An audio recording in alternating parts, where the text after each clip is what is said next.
नमस्कार दोस्तों, कृषि ज्ञान में आपका स्वागत है। किसान भाइयों, आज हम बात करने जा रहे हैं धान में लगने वाले कंडुआ रोग के बारे में। कंडुआ रोग को उसको हल्दी रोग भी कहते हैं।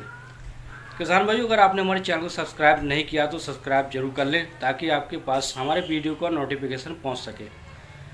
तो दोस्तों, किसान भाइयों हम बात करने जा रहे हैं कंडुआ रोग के बारे में। जब हमारे धान की फसल में बालियाँ निकलने लगती हैं तो उस समय ये रोग लगता है, और ये रोग जब लगता है तो ये इस तरीके से बालियों को जकड़ लेता है।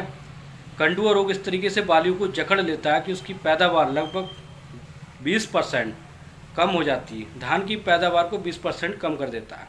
ये बहुत ही खतरनाक रोग होता है। इसको फफूंदीजनक रोग कहते हैं, यानी ये फफूंदी के कारण होता है, ये फंगस होता है। इस तरीके से दोस्तों इसका निवारण हम कर सकते हैं। कुछ दवाएं ऐसी होती है जिसका हम अगर शुरू में इस्तेमाल कर लेते हैं तो किसी प्रकार का कोई कंडुआ रोग या हल्दी रोग, जिसे हल्दी रोग हम कहते हैं, नहीं लग सकता।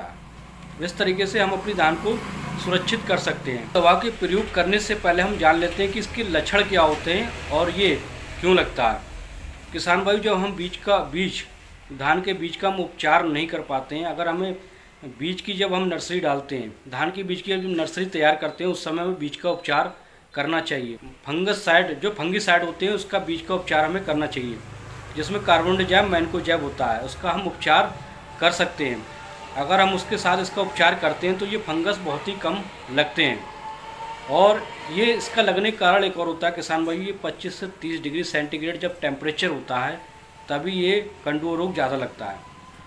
और इस तरीके से किसान भाइयों हम बात करने जा रहे हैं दवाओं के, कौन सी दवा का इस्तेमाल करने से हम कंडुआ रोग से बच सकते हैं।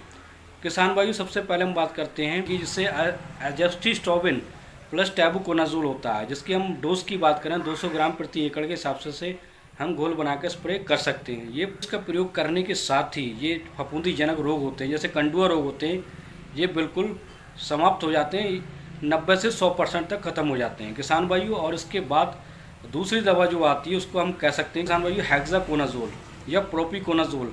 लगभग 250 से 300 ml प्रति एकड़ के हिसाब से हम इसका घोल बनाकर स्प्रे कर सकते हैं, जिससे ये समस्या दूर हो जाती है। किसान भाई, ये बहुत ही अच्छी दवाओं के बारे में हमने बात की है, जिससे ये कंडुआ रोग हमारे खेतों में नहीं लगेगा और हमारे धान की फसल होगी पहले जैसी सुरक्षित रहेगी और